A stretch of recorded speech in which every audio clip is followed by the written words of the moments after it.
So there is a trend happening in the TV film music licensing business that I wanted to make you aware of. So as you're maybe going out there right now for the first time, submitting your tracks to music libraries and trying to build up your catalog, you want to be aware of this new trend so that you know when you're getting offered contracts, you won't be caught off guard, or maybe realize that some of these libraries who had different deal structures before are now changing them.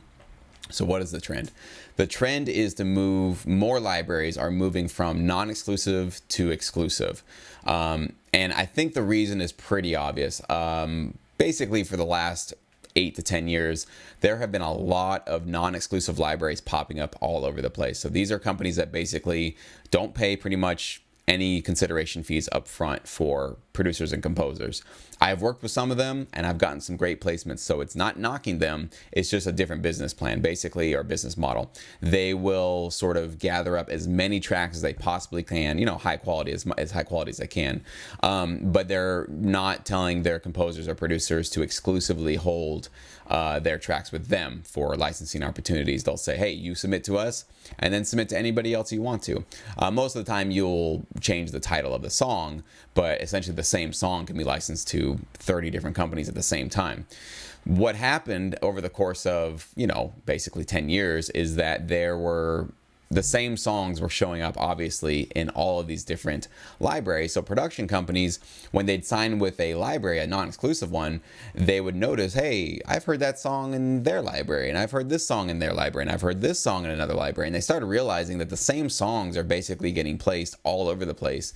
And so each library started losing out on its ability to sell itself to production companies and people who use music, because they had nothing really unique to offer. It was like, hey, we have the same music that, company X, Y, and Z has. Why would you sign with us if you already have them? So it sort of got oversaturated, and the libraries started losing their value in the eyes of their clients. And so they started getting a lot of cancellations, and that business sort of dried up.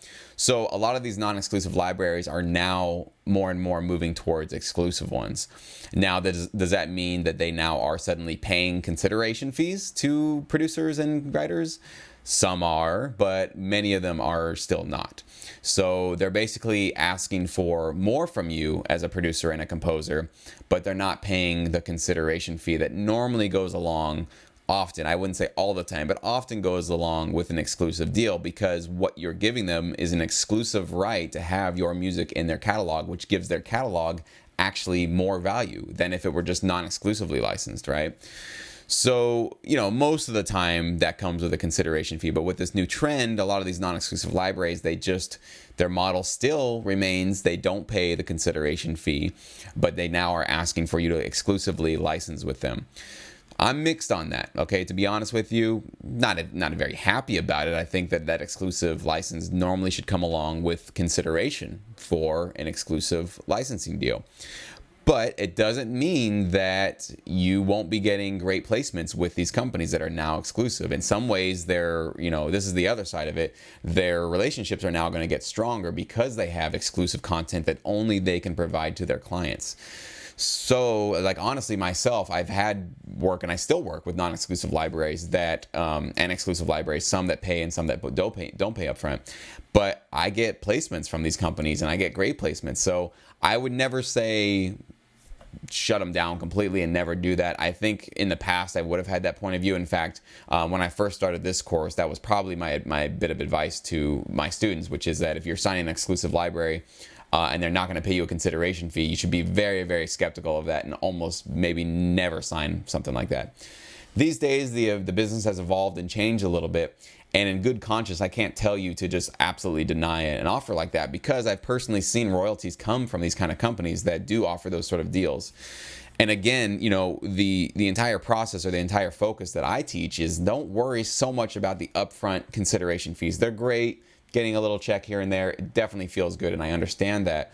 But that is not going to provide your full-time income for your career. Your royalties and the TV shows that you get placed in, that will provide the long-term career for yourself. So it's just something to keep in mind as you get into this industry now, as things are evolving and changing, that you got to, weigh the pros and cons of each individual offer that you get. If the company says, hey, we're exclusive, but we're not paying you anything up front, Then you got to think about, okay, well, what kind of placements are they getting? How long have they been around? How many writers do they have working with them? What's the quality of music they already have? Do they have some pretty decent big clients that they're potentially going to be getting me some placements with? Are they showing that they want to have a personal investment in me as a writer, and I'm just not one of 1,000 people that they just solicit music from?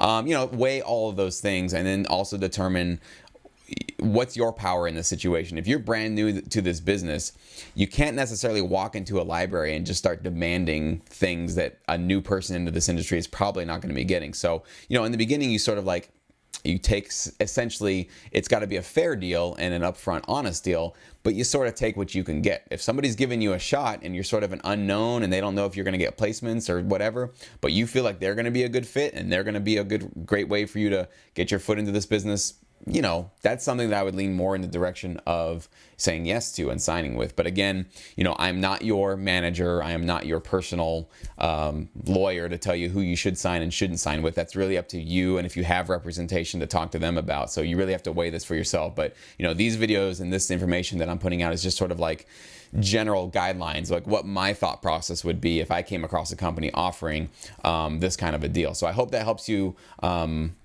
understand where the industry is going and maybe what to expect as you start submitting your music to music libraries.